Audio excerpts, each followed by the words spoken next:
Hey everybody, this is Doug Shelf with Remax Oceanside at MakeMaineYourHome.com.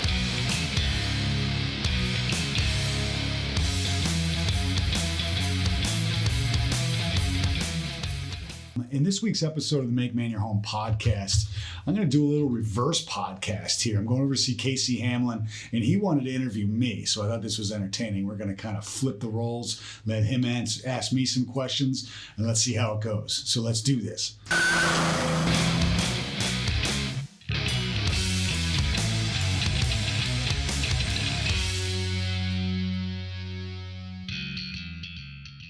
All right, guys, I made it over to see Casey Hamlin with NorthPoint Mortgage. How are you, buddy? Great. How are you? The infamous shake hands before we get started. That's right. So this is going to be funny. It will be fun. So Casey, last time we did a podcast, I think it was about should I refi or should I sell that podcast? And Casey was like, "Man, I should interview you sometime." I was like, "Yeah, let's do it." Right? Yeah. So we're gonna reverse this. That's why I'm sitting on this side. See, normally you sit over here. I see that. Right? See how I did that? I switched it around. So now I'm the guest. That's right. On the Make Maine Your Home podcast. So go ahead, man. All what right. do you got? What do you get? Cool. What's first question? Random questions. All right. Boom. Yeah. So, when we talked last time, you were saying to me that like 70% of your business came from like word of mouth. Mm-hmm. Yeah. Advertising. Yep. Sure. Yeah, just like referrals and stuff like that. Yep. Which is awesome. Yep. I think that speaks volumes for your business and your service. So I want to dive into that a little bit. Okay. All right. Without giving away the secret sauce. Okay. But what are some of the things that you feel really stick out or separate you from your competition? Oh man, that's a great question. This is always a little bit of a hard one to answer. What I always go to when people ask me this question, like, hey, what do you do better? I came into this business saying I'm going to be available to my clients. You know what I mean? I'm going to answer the phone. I'm going to return phone calls, which I know sounds normal and easy, and that's what you're supposed to do. Yeah. But man, I used to be in the construction and remodeling world, and I can't tell you how much business I won just because I answered the phone. Right. A lot of contractors, unfortunately, don't return phone calls, don't get back to you. So when I came into the real estate world, I kind of did the same thing. Almost every client I have, once we're done with the transaction, they're always like, man, you were there. If I had questions, on top of it, if I texted you, you got back to me in a reasonable time frame. Mm-hmm. I mean, it's not like I'm able to, like, you text me and I'm instantly going to answer a question, but it's like, I feel it's a common courtesy, at least I try hard to at least text back and say, hey, I got it. I'll get back to you at this time. You know what I mean? So it's like, just being available and answering the phone. And if somebody calls, I feel it's disrespectful not to call them for 3 days. You know what I mean? It's like, hey, somebody's calling me, that means something's important to them, and I want to make sure that I answer it back. Yeah. So that's what I feel sets me apart, from a lot of other brokers. Yeah, it makes a lot of sense, especially thinking about the market and how timely you need to be as a buyer or a seller. Right. Right. I mean, that's so true. I mean, in this market, it's like if a buyer's calling me in particular, like they like a house. Yeah. I mean, we got to move fast. I mean, oftentimes we have literally hours to make decisions. Yeah. So that's huge. Yeah, absolutely. Okay. We talk a little bit about this term called net sheet, and I don't play in your sandbox, but I know enough to be dangerous. Mm-hmm. And tell us what a net sheet is, and who what it and kind of just explain it to us a little bit. Okay, so net sheet, it's kind of fun to bring this up because this is one thing that we don't talk about a lot. It's mostly used when you're listing a property, but it can also be used when you're buying. And honestly, you probably work with them more with the buying side, just like what all the money is. Right. So basically, a net sheet when you're selling a house is what are you going to net? You know what I mean? Like when you sell a property, you know, I'm going to try to use some round numbers, like a $200,000 house, and you know, oftentimes, you know, people are looking at it like, I'm going to sell it for 200 and I only owe this and boop, boop, boop. And a lot of people don't know what the actual closing costs are. Right. You know, they might watch, HGTV and, you know, they talk about, oh, there's this closing cost and that closing cost, and they might not know exactly what they are. So what I do is when I sit down with somebody who's selling their house, I try to always go through a net sheet showing them, this is what we're going to sell it for, what we think we're going to sell it for. You know, this are, you know, the real estate commissions, what I get paid, what the buyer broker gets paid. Any other, you know, miscellaneous costs, like as you know, there's tax prorations and you got to pay the title attorney to prepare a deed and, you know, things like that. And then what they owe, which is, you know, most important, whether it's your first mortgage, second mortgage, if you have a home equity line of credit on it, what's the total amount that you owe.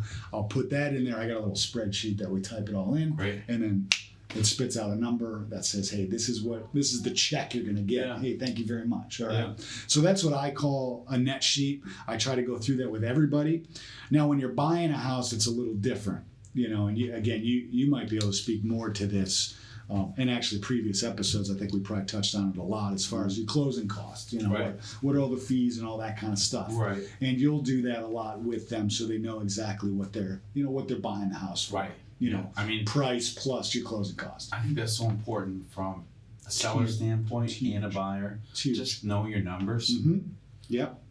I'm shocked sometimes when I sit with buyers that are selling their current house and they don't have any clue what they're going to make off their sale, or they may have some clue, but I mean, there's a huge spread, and that huge spread could mean the difference between, you know, getting the house they want or not, or the payment that they want or not. Right. You know, a lot depends on that stuff, so that's really important to have. I couldn't agree more. Yeah, I mean, as much as we talk about how glamorous it is to own a house and how the benefits are, all that stuff, but you're right. If you don't know your numbers going into it, exactly what you're getting from your house and also paying for your house, it's huge. It's got to be done. Absolutely. Okay. Yeah.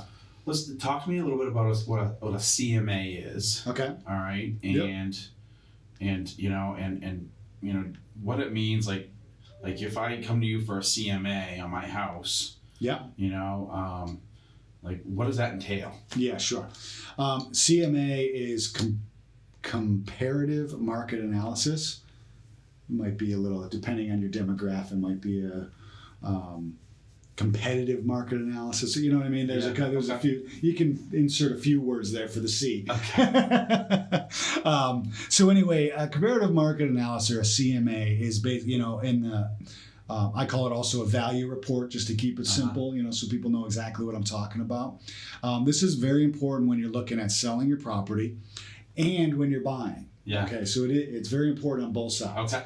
Now, when you're selling a house, it's easy to say, hey, if you're looking to sell a house, I can tell you what I think it's worth. Right. And we can kind of discuss it there. Right. Now, when you're buying a house, you say, hey, I really like that house. Now, what a CMA does is help you decide, like, how much do you want to pay for it? You know what I mean? Or maybe what's the cap? Yeah. And especially in this market. See, that's helpful. Right. Especially in this market when it's such a competitive market. Yeah. Oftentimes I'll say to buyers, like, hey, look, doing my CMA on this property, this is about as top as where you want to go. Yeah. Okay. Now, of course, sometimes people are like, I don't care, I love the house, I'm going to pay whatever the heck I want to. Right. I don't normally advise that, but sometimes people do it. Sure. You know what I mean? It's, you know, if you're going to own it for 20 years, it doesn't really matter. But, so anyway, what I do is I try to act as much like an appraiser as possible. All right. So I try to find 3 or 4 houses that have sold in the immediate area. Mm-hmm. Similar size, bedrooms, bathrooms, blah, blah, blah. You know what I mean? And then I make adjustments similar to an appraiser, like, does it have a garage? And I adjust for that. How many square feet? You know, adjust for that. How many bathrooms? Yeah. You know, things like that. Yeah. Okay. And then the report spits out a number. Usually it's computer generated. You know what I mean? It just kind of spits back some numbers. And that's when I sit back and try to look at it like, okay, I'm not a computer. I know the market. Yeah. You know what I mean? And I try to add my own opinion in there. Sure. Okay. Sure. And this is where appraisers can't necessarily do that. You know, they're supposed to go solely by the numbers, as you know. Right. Okay. Us as real estate brokers, we can kind of use our gut a little bit. Sure. All right. And that's where, like, on the selling side, I can say, hey, it came in at this, but I think we got a shot at getting this. So let's try that. Okay. And on the buy side, I can say, hey, the computer's telling me this, but because I know the market, we can go to here or here. You know what I mean? That sort of thing. So that's kind of what a CMA is. Okay. Does that make sense? Yeah, it does. Now, am I right in my assumption that you don't have to necessarily have to sell to ask you for a CMA? Like, yeah, that's a good point. Yeah. You know, like if I'm a past client of yours and I just was curious to know, you know, kind of put my toe in the water. Yes. With the whole selling thing. Right. Could I reach out to you and say, hey, Doug, would you mind in some downtime doing this? Right. The answer to that question is yes, absolutely. Quite honestly, I love doing it. Almost the last couple of years, all my past clients, what I try to do is do like a real quick CMA every year and just mail it out to them. Yeah. It's not a full-blown report, but it's kind of like a, hey, I found these few comps. Yeah. This is what I think your house is worth. That's in case you want to know. You know, it's pretty cool. But yeah, if you're sitting there and you're like, geez, I wonder what my house is worth. Right. I actually really enjoy doing it. So please, you know, reach out. You know, let me know. It's kind of fun. If you want like a full report, like a pretty accurate report, the best thing to do is have me come over to the house. You know, let me get my eyes on it. Yeah. You know what I mean? Yeah. And then I can put together a good report for you. Okay. If you're just like, give me a ballpark, we can have a phone conversation. Yep. I can send you over something quick, but that's something I'm going to put the disclaimer on. Like, sure. I haven't seen this property. Yeah. You know? Yeah. You know what I mean? Yeah. That type of thing. Yeah. So yeah, but no, that's a good question. Makes sense. Yeah. You're good at this, man. All right. So let's talk a little bit about. So let's say I'm a seller of yours, and what are some of the things that you do, or we would chat about, in preparation to sell? Okay. I'm all about like staging and getting the house ready to sell. Okay? Why is that? To me, in this day and age with technology, it's all about the photos. Okay. All right. And I do hire a professional photographer. Oh, okay. For every house. I mean, unless if the house is like falling over and it's going to be bulldozed, I might use my phone for that. But let's talk about just a normal everyday house. Yeah. I always hire a professional photographer. And it's so important because in this day and age, you know what it's like. If you're looking online and you see a house, you're like, shoom, shoom, shoom, shoom, shoom. And if something doesn't grab your attention, what do? You're like, oh, whatever. You know what I mean? It's gone. It's huge. So the photos have to be as perfect as possible. Almost every listing... I talk about staging with every listing, okay? Some listings I'll bring in a stager to help us. Yeah. And I have a couple of them that I use. I just did a podcast recently with Elizabeth Polanski with The Style Home. Sure. She's great. And oftentimes what I'll hire the stager for is a consultation, we call it. I pay for the consultation. She comes in, walks through the house with the homeowner, and gives us a report of what to do. Okay, right? Cool. It's awesome. Yeah. Now, we can hire the stager to do everything on the list, but most of the time the homeowner just says, hey, I can do this. You know what I mean? And the list is great because then it's like, then you're not fumbling around going, what do I do to get the house ready? You're just going down the list. Boom, boom, boom, check, check, check, check, check. Okay, I'm ready for photos. Here we go. Okay. All right? If the house is like empty, again, Style Home or some of the other stagers I use can bring in furniture, okay, and stage it up and make it look nice and all that kind of stuff. So that's really key to get the house ready. So when you're staging something, what is it that you're like? What are they looking for? What is the stager looking for? You guys are, you know, what are the most common things that you know? Most common thing is declutter. You know, basically get rid of everything. You know, when you're living in your house day to day, you know, you got your coffee maker out there, you got you got everything out on the counter. Yeah. You know, because when you come downstairs to get a cup of coffee, you don't want to go digging for it. All right. But when you're showing off a house, the most common thing is put all that stuff away. Get everything off your kitchen counter. Take down like family photos, things like that. Start packing up. You know what I mean? Declutter. And then like your basement and closet areas don't have to be perfect, obviously, because they're basement and closet areas. But we do recommend at least have things somewhat organized. You know what I mean? Like start getting things organized. Yeah. All right. That makes sense. That's the biggest thing. Okay. You know? Getting back just real quick to the photographer. Is that something that you pay for with your service, or how does that work? That's a good question. Yeah, all these services that I'm talking about right now, I cover. I cover Wow, the cost on that. I pay for the photographer. Wow. I pay for the stager to come in. And of course, I pay for all the marketing, the whole 9 yards. Wow. The only thing that I might say the homeowner would have to cover Yeah. is if they do want to hire the stager to do all the work. Yeah. You know what I mean? Like that type of thing. Yeah. Then I kind of say, hey, yeah. You're probably going to have to cover that cost. Okay. All right. There's been occasions where I do cover it, maybe just because I called in some favors or stuff like that. But so I wrote down video promo / sneak preview. Oh yeah. Why did I write that down? Because as you can see here, I do a lot of video work. I do almost every house. I do like a quick home tour or preview. You know what I mean? So maybe even before it hits the market, I can kind of tease everybody on social media and say, hey, I got this listing coming.